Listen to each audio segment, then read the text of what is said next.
নমস্কার, ইটিভি ভারতে সবাইকে স্বাগত জানাই। আমি অনামিকা, সঙ্গে রয়েছি আপনাদের সঙ্গে। স্বাস্থ্য কিন্তু আমাদের একটা গুরুত্বপূর্ণ অংশ, যা খেয়াল আমাদের সর্বদাই রাখতে হয়। কিন্তু এই স্বাস্থ্য খেয়াল রাখার সঙ্গে সঙ্গেও আমাদের ত্বকের প্রতি যত্নের একটা ভীষণভাবে প্রয়োজন, যা আমাদের দৈনন্দিন রুটিনের ক্ষেত্রে ত্বক একটা গুরুত্বপূর্ণ অঙ্গ। কিন্তু বিশেষজ্ঞরা জানাচ্ছেন ত্বকের যত্নের জন্য কিন্তু দরকার ভিতর থেকে নিজেকে ক্লিন রাখা। মানে ভিতর থেকে ক্লিন রাখা ইন দ্য মিনস আহ ভিতর থেকে পরিষ্কার থাকা। তার জন্য দরকার খাবারের প্রতি বিশেষভাবে যত্ন নেওয়া। আর সেই খাবার ঠিক রাখার জন্য কিন্তু প্রতিদিনের রুটিনটাকে ঠিক করতে হবে। তো এই বিষয়ে আমাদের জানাবেন পুষ্টিবিদ ডক্টর সুচরিতা সেনগুপ্ত। দিদি, অনেক ধন্যবাদ ইটিভি ভারতের পক্ষ থেকে। নমস্কার। বিষয় হচ্ছে যে ত্বক কিন্তু আমাদের একটা গুরুত্বপূর্ণ অংশ, যেটা যত্নের জন্য কিন্তু আমরা সারাদিন কিছু না কিছু করে থাকি। অনেকেই অনেকেই বলবো না, সবাই প্রত্যেকেই বাজারজাত পণ্য কিন্তু ব্যবহার করে থাকেন। কিন্তু বাজারজাত পণ্য ব্যবহার করেও কিন্তু ত্বকের অনেক ক্ষেত্রে অনেক কিছুই সমস্যা দেখা যায়। সেক্ষেত্রে বিশেষজ্ঞরা বা অনেকেই জানাচ্ছেন কি খাবারের প্রতি বা প্রতিদিনের রুটিনের প্রতি ঠিক রাখা প্রয়োজন আর কি। তো তুমি এটা সম্বন্ধে কি জানাবে, মানে কি খেতে হবে বা কি প্রতিদিন রুটিন কিভাবে মেনটেন করতে হবে? দেখো, স্কিন বা ত্বক সেটা হচ্ছে largest organ of the body. তো সেটা বুঝতেই পারছো, অনেকটা জায়গা নিয়ে আছে। সেটাকে ভালো রাখাটা একটা কিন্তু বড় ব্যাপার। কারণ তুমি যেটা এইমাত্র বললে যে বাইরের জিনিস, মার্কেট বা কমার্শিয়াল প্রোডাক্ট যেগুলো আছে, সেগুলো অ্যাট্রাক্টেড হয়ে যায় অনেক কনজিউমার, আমি বলবো। তো সেক্ষেত্রে সেগুলো কিন্তু টেম্পোরারি সলিউশন দেয়, বা অনেক সময় স্যুটও করে না স্কিনের সাথে, বা কিছু সাইড এফেক্টও দেয়। যেটা শিওর অ্যান্ড সার্টেন হচ্ছে ডায়েট। ভেতর থেকে তুমি যদি সেটাকে এলিমিনেট করতে পারো, তোমার যা অসুবিধা স্কিনে আছে সেটাকে যদি ভেতর থেকে এলিমিনেট করা যায়, তাহলে কিন্তু সেটা লং টার্ম বেনিফিট দেবে। আর সেটা অ্যাকচুয়ালি পুরোপুরি এলিমিনেট হবে। ইটস নট কি টেম্পোরারি জিনিসটা তুমি কিছু একটা প্রলেপ লাগিয়ে দিলে, লাইক ফাউন্ডেশন বা কনসিলার, এরকম কিছু। তো স্কিনটাকে ভালো রাখতে হলে কিছু কিছু জিনিস মেনে মানা উচিত। তার মধ্যে আমি যদি ক্যাটাগরাইজ করি, প্রথমেই হচ্ছে ডায়েট বাদ দিয়ে, ডায়েটটা একটা বড় জিনিস, সেটা আমি আসছি। ডায়েট বাদ দিয়ে হচ্ছে প্রপার ব্লাড সার্কুলেশনের জন্য নিজেকে অ্যাক্টিভ রাখার, মানে কিছু ফর্ম অফ একটা ফিজিক্যাল অ্যাক্টিভিটি করলো। সেকেন্ড হচ্ছে ঘুমোনো, 7 to 8 আওয়ার্স অফ ঘুমটা কিন্তু খুব খুব এসেনশিয়াল। থার্ড হচ্ছে প্লেন্টি অফ ফ্লুইড, মানে ধরো 2 থেকে 2.5 লিটার ফ্লুইড। ফ্লুইড মানে আমি হাইলাইট করতে চাই এখানে শুধু জল তা না, যে কোনো রকম ফ্লুইড হতে পারে। স্পেশালি এখন গরমকাল, ডাবের জল, ছাতুর শরবত, এরকম অনেক কিছু ফ্লুইড দিয়েও নিজেকে হাইড্রেটেড রাখা যায়। এরকম কিছু কিছু জিনিস আছে। তাছাড়া তো আছে যতটা বের মিনিমাম বাইরের জিনিস আমরা ইউজ করি, ঘরের যতটা জিনিস দিয়ে স্কিনটাকে ক্লিন রাখা যায়, সেটা হচ্ছে সব থেকে আইডিয়াল। এবার যদি ডায়েটে আসা যায়, তাহলে কি কি ডায়েটে রাখতে হবে। ডেইলি ডায়েট কিন্তু একদিন খেলাম তার মানে ওভারনাইট একটা সলিউশন পেলাম, তা কিন্তু না। ডেইলি ডায়েটে কি কি রাখা যেতে পারে আর কেনই বা রাখবো, সেটা আমাদের জানতে হবে। প্রথমেই যেটা, সেটা হচ্ছে মার্কেট প্রোডাক্টস গুলোতেও আমরা প্রচুর লেখা থাকে দেখি অ্যান্টি অক্সিডেন্ট। অ্যান্টি অক্সিডেন্ট মানেই হচ্ছে ফ্রি র্যাডিক্যাল ড্যামেজটাকে আটকানো। প্রথমেই এটা যেটা মাথায় আসে, সেটার সাথে হচ্ছে স্কিন এজিং। আজকাল স্কিন এজিংটা খুব তাড়াতাড়ি হচ্ছে, কারণ সান এক্সপোজারে স্কিনটা বেশি এক্সপোজড হচ্ছে আর কি। তো সেখানে স্কিন এজিং বা ইনফ্লেমেশনটাকে ঠিক রাখতেও কিন্তু অ্যান্টি অক্সিডেন্টের ভূমিকা অনেক বেশি। এই অ্যান্টি অক্সিডেন্টের মধ্যে পড়ে বেরিজ, ভিটামিন সি জাতীয় খাবারেও অনেক কিছু থাকে। সাইট্রাস ফ্রুটস আমি যেগুলো বলছি, আমলা, গুয়াভা, মৌসাম্বি, টমেটো, এইগুলোতে লাইকোপিন একটা খুব ইম্পর্টেন্ট অ্যান্টি অক্সিডেন্ট, যেটা টমেটোতে পাওয়া যায়। সেকেন্ড যেটা নিয়ে আমি কথা বলবো, সেটা হচ্ছে ওমেগা 3 ফ্যাটি অ্যাসিড। এটা মেইনলি ফ্যাটি ফিশে পাওয়া যায়। কিন্তু যারা ভেজিটেরিয়ান তারা কি করবেন, তো ফ্ল্যাক্সিড অয়েল বা ফ্ল্যাক্সিড পাউডার, যে কোনো ফর্মে ফ্ল্যাক্সিডটা তারা ডেইলি ডায়েটে ইনকর্পোরেট করতেই পারে। এটার কাজ হচ্ছে বিশেষত স্কিন ইলাস্টিসিটিটা, স্কিন হাইড্রেশনটাকে মেনটেন করে। থার্ড যেটা নিয়ে আমি কথা বলবো, সেটা হচ্ছে ভিটামিন সি। ভিটামিন সিটা কি করে, কোলাজেন প্রোডাকশন করতে হেল্প করে। কোলাজেনও আজকাল দেখবে প্রচুর সাপ্লিমেন্ট বাজারে এসছে, লোকে খাচ্ছে, পোস্ট 30-35 রেকমেন্ড করা হচ্ছে you should have collagen supplements এরকম। তো ভিটামিন সি একটা খুব ইম্পর্টেন্ট জিনিস, যেটা স্কিনের সাথে খুব ওতপ্রোতভাবে জড়িত। এটা তুমি অনেক ফেয়ারনেস ক্রিম বা স্কিন ব্রাইটনিং জিনিসেও পাবে, সেরাম এগুলোতেও পাবে। প্লাস ডায়েটের ক্ষেত্রে আমি যেটা বলি, ভিটামিন সিটা কিন্তু ভীষণ ভীষণ ইম্পর্টেন্ট, কারণ স্কিন সেল হিলিং বা কোলাজেন প্রোডাকশনে হেল্প করে।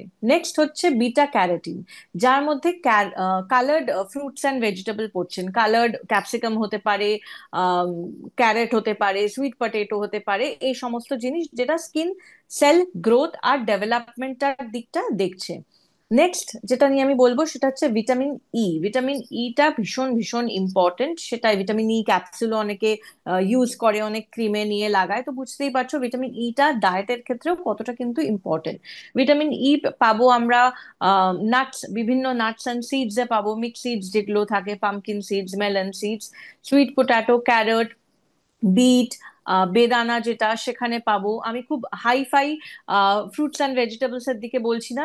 যদি কেউ অ্যাভোক্যাডো আদারওয়াইজ খান, সেক্ষেত্রে আমি অ্যাভোক্যাডোটাকে ডায়েটে রাখতে বলছি। লিফি গ্রিন ভেজিটেবলস, যেটা কিনা শাক সবজি আমরা বলে থাকি, সেটাই গ্রিন টিতেও কিন্তু থাকে, টমেটোতে থাকে, আমলায় থাকে, বিভিন্ন রকম বেরিজেও কিন্তু থাকে। নেক্সট যেটা নিয়ে আমি কথা বলবো সেটা হচ্ছে হেলদি ফ্যাট। ফ্যাট মানেই যে খারাপ তা কিন্তু না, হেলদি ফ্যাটটাকে চুজ করতে হবে পুফা মুফা এই ক্ষেত্রে। Mono unsaturated fatty acid, poly unsaturated fatty acid, এরকম কিছু ফ্যাট আছে যেটা ডায়েটে রাখা খুব ইম্পর্টেন্ট। কারণ এতক্ষণ ধরে যে ভিটামিন নিয়ে কথা বলছিলাম, স্পেশালি ভিটামিন এ, ডি, ই কে এগুলা না অ্যাবজর্ব হবে না তোমার শরীরে। নেক্সট হচ্ছে protein, good quality protein. Protein মানে অনেক অনেক প্রোটিন খাবো বা নন ভেজ খাবো, এরকম কোনো ধারণা নেই। গুড কোয়ালিটি প্রোটিন যদি ডায়েটে রাখা যায়, সাফিসিয়েন্ট প্রোটিন রাখা যায়, তাহলে কিন্তু স্কিনটা অনেক ভালো থাকে। কারণ প্রোটিনের কাজটাই হচ্ছে বিল্ডিং ব্লকস বলি আমরা প্রোটিনকে। নেক্সট হচ্ছে ভিটামিন এ, তার সাথে আমি অ্যাড করছি জিঙ্ক আর সেলেনিয়ামকে।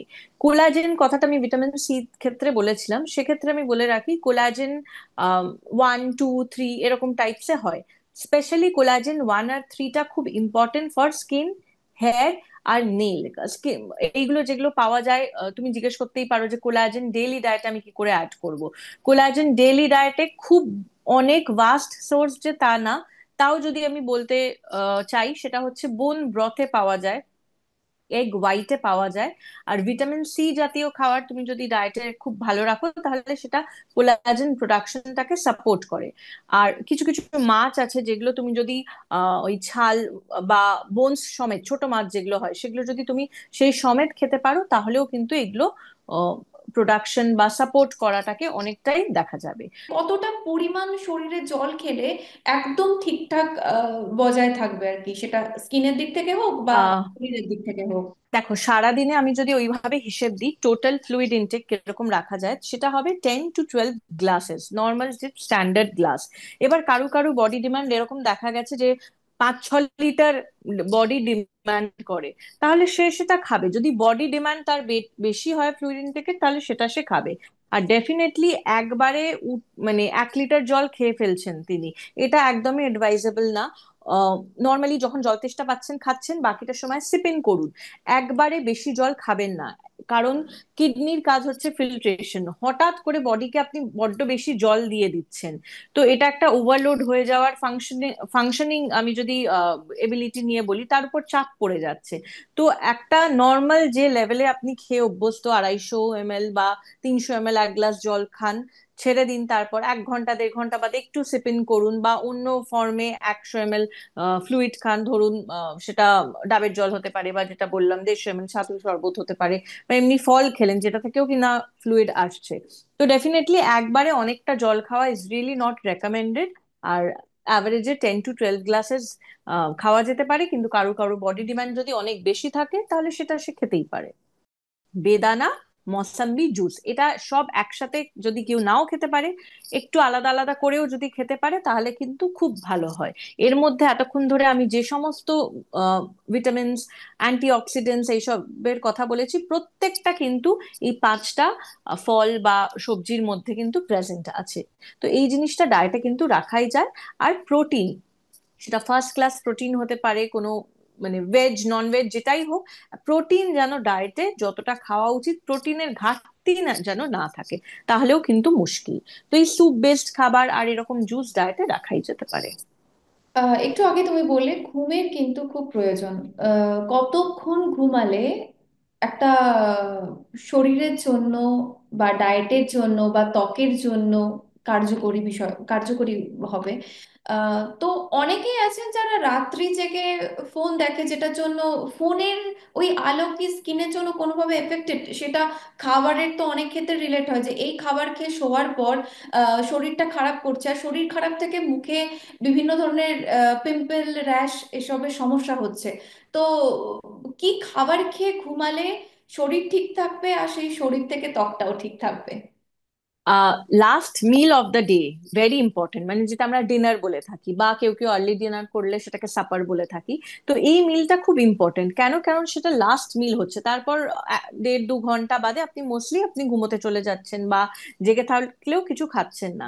তো ডিনারটা চেষ্টা করবেন লাইট রাখার, কিন্তু সেই লাইট ডিনারটা, লাইট মানে কি, ক্যালোরি একটু কম যাতে হয়। কিন্তু সেই ক্যালোরি কম, অথচ সেটা যদি ডেফিশিয়েন্ট ইন প্রোটিন হয় বা ডেফিশিয়েন্ট ইন আদার মাইক্রো নিউট্রিয়েন্ট হয়, তাহলে চলবে না। সুতরাং ডিনারটা লাইট ইন ক্যালোরিজ হলেও সেটা যেন নিউট্রিশাস হয়, এটা আমাকে দেখতে হবে। সুতরাং তার মধ্যে থাকতে হবে protein, obviously, number one. Second হচ্ছে কিছু হোল গ্রেন, মানে কমপ্লেক্স কার্বোহাইড্রেট যার মধ্যে হোল গ্রেনস পড়ছে। কারণ আপনার পেটটা যাতে ভর্তি থাকে। অনেক সময় দেখা যায় যে কারুর, মানে কেউ কেউ বলেন যে আমি রাত জেগে কাজ করি, তখন আমার খিদে পেয়ে যায়। যতটা না খিদে পাই সেটা অনেকটাই হচ্ছে একটা ইমোশনাল ইটিং বা স্ট্রেস ইনডিউস করা খিদে, সেটার থেকেও কিন্তু আসে। তো প্রোটিন না পেটটাকে, অনেক সময় কি ক্রেভিংস, মিডনাইট ক্রেভিংস, বিভিন্ন। একদমই তাই। হ্যাঁ, সেটা কিন্তু ম্যাক্সিমাম সবাইকে বলা, আমার এটা ইমোশনাল সাইড বা একটা স্ট্রেস ইনডিউসড ইটিং এটা হয়। অ্যাকচুয়ালি যে your body is feeling hungry তা কিন্তু না। সেটা একটু নিজেকে বুঝতে হবে সবসময়। তাই আমি বলি জল খেয়ে সেটাকে কাটিয়ে দিন। যদি না পারেন তবেই একটু নাটস খেয়ে নিন, বা এরকম জাতীয় হালকা কিছু খাবার। কারণ খাবার খেলেই কিন্তু your body is becoming again active. তারপর ইমিডিয়েটলি আবার ঘুম আসতে অসুবিধা। সুতরাং last meal of the day খুব হালকা হওয়া উচিত, নিউট্রিশিয়াস হওয়া উচিত। আর এমন কিছু ফ্যাট থাকতে হবে যেটা কিনা ঘুমটা আসতেও খুব সাহায্য করবে। খুব স্পাইসি খাবার খেলেন, ফ্যাট থাকলো না, সেটা কিন্তু চলবে না। ফ্যাট কিন্তু ঘুমটাকেও কিন্তু খুব ভালো আসতে হেল্প করে, বা ভালো পিসফুল আবার সাউন্ড খাওয়া স্লিপ। যেতে পারে যে বলছো ফ্যাট, বা প্রোটিন বলো বা ফ্যাট বলো, তাহলে কি পার্টিকুলার খাওয়া যেতে পারে যেটা ঠিকঠাক থাকবে ডিনারের জন্য? দেখো, আমি যদি একটা ননভেজ ডায়েট নিয়ে কথা বলি, তাহলে সেখানে প্রোটিন, ফ্যাট, এই যে এত কিছু বলছি, তার একটা স্যাম্পল মেনু হিসেবে যদি আমি বলি, একটা ডিম সেদ্ধ রাখতে পারো বা চিকেন রাখতে পারো। তার সাথে কোনো একটা স্যুপ রাখতে পারো, টমেটো স্যুপ হতে পারে, ভেজিটেবল স্যুপ হতে পারে। আর তার সাথে একটু ওটস রাখতে পারো, বা ব্রাউন রাইস রাখতে পারো, বা সিম্পলি হাতে গড়া রুটি যেটা হয় হোল হুইট আটা দিয়ে বা মাল্টিগ্রেন হোয়াট এভার, সেটা থাকলো। আর যদি সেটা খুব আর্লি ডিনার হয়, তখন একটু পরিমাণে স্যালাড রাখা যেতে পারে। ওটা হজমেও সাহায্য করে, পেটটাকেও ভর্তি রাখবে, যেহেতু সে আর্লি ডিনার করছে। তো এরকম একটা স্যাম্পল ডায়েট সে ফলো করতেই পারে, যেখানে ডিনারটা এরকম হবে। আর অনেকের ঘুম আসতে দেরি হয়, বা ডিস্টার্ব স্লিপ থাকে, বা স্লিপ ইস্যুস অনেক কিছু হয়। ও, ও চোখের তলায় অবস্ট্রাকটিভ কালি তো একটা স্লিপ অ্যাপনিয়াও হয়। সমস্যা। চোখের তলায় কালি পড়া, যে ঘুম না হ্যাঁ, আসা বা ঘুম এক্স্যাক্টলি, হ্যাঁ, না হওয়া। একদম, একদম। তো তখন রাত্রির বেলা যেটা আমি অনেক সময় বলে থাকি, 2-3টে জিনিস কাজ করে এক একজনের ক্ষেত্রে, কিন্তু এক একটা জিনিস। একটা হচ্ছে ক্যামোমাইল টি। টি হচ্ছে কিন্তু, মানে কফি হচ্ছে নার্ভাস সিস্টেমটাকে অ্যাক্টিভ করে দিচ্ছে, ক্যাফেন থাকছে, ঠিক আছে, কিন্তু ক্যামোমাইল টি, হার্বাল টি এর মধ্যে যেটা পড়ছে, এটা কিন্তু তোমার উল্টে ঘুম আসতে হেল্প করে। মেলাটোনিন সাপ্লিমেন্ট রেয়ার কেসে আমরা অ্যাডভাইস করে থাকি, আদারওয়াইজ মেলাটোনিন সাপ্লিমেন্ট আছে। নয়তো আরেকটাও যেটা হয়, lukewarm double toned milk যদি নেওয়া হয়, তার মধ্যে 1 চিমটে একটু যদি টার্মারিক পাউডার আর একটু ব্ল্যাক পেপার দেওয়া যায়, ইমিউনিটিটাকেও বাড়ায়, আর প্লাস কিন্তু ঘুম আসতেও সাহায্য করে। তো এই জিনিসগুলো করা যেতে পারে। আর এই যে বললে কফির কথা, মানে কেউ রাত জেগে কাজ করলে অনেক সময় ব্ল্যাক কফি খেয়েই নেয়, আমি দেখেছি, মানে আমার ক্ষেত্রেও হয়েছে এটা। তো এটা কি আদৌ শরীরের জন্য উপকারী, নাকি ওই রাত্রিবেলায় ব্ল্যাক কফি খাওয়া, অনেকেই শুনেছি কি সকালবেলায় ব্ল্যাক কফি খাওয়া উপকার, রাত্রেবেলা এটা লোকজন কনফিউজড হয়ে যায়। তো এটা এটা কি আদৌ কি স্বাস্থ্যকর এই বিষয়গুলো করা? দেখো, ব্ল্যাক কফির কিন্তু অনেক গুণ আছে। উইদাউট মিল্ক উইদাউট সুগার যখন তুমি খাচ্ছ। লিভারের জন্য আমি যদি স্পেসিফিক্যালি বলি, লিভারের জন্য কিন্তু ব্ল্যাক কফি খুব ভালো। সুতরাং ওয়ান্স আর twice a day black coffee without sugar ডায়েটে রাখাই যেতে পারে। কিন্তু তুমি যদি সেটা রাতে খাও তো অবভিয়াসলি সেটা বডিটাকে একটু অ্যাক্টিভ রেখে দিচ্ছে। ঘুমের ডিস্টারবেন্স যদি না আসে খেতেই পারো, কিন্তু keep it limited to 2 times a day, তার বেশি না খাওয়াই উচিত। কারণ তার সাথে আবার যদি চা খাচ্ছ তাহলে অনেক বেশি তোমার এই ক্যাফিনেটেড বেভারেজেস এর মাত্রাটা কিন্তু বেড়ে যাচ্ছে। তো এই জিনিসটাকে যদি দেখা যায় তাহলে ইটস অল রাইট, কফি খাওয়াই যেতে পারে without milk without sugar 2 times a day. স্কিনের ক্ষেত্রেও ওই লিমিটেশনটা যদি মানা যায় তাহলে অসুবিধা হয় না। মানে এটাই স্বাস্থ্যকর জীবন বলো বা সুন্দর ত্বক, সবাই চাইলে আর কি তোমার ডায়েটটাকে ঠিক রাখা একদম প্রয়োজন। একদম। যে সকালে, ডিনারে, লাঞ্চে, ব্রেকফাস্টে, যে কোনো সময়। অনেক ধন্যবাদ আমাদের এই মূল্যবান সময়টা দেওয়ার জন্য। Thank you so much. Thank you so much.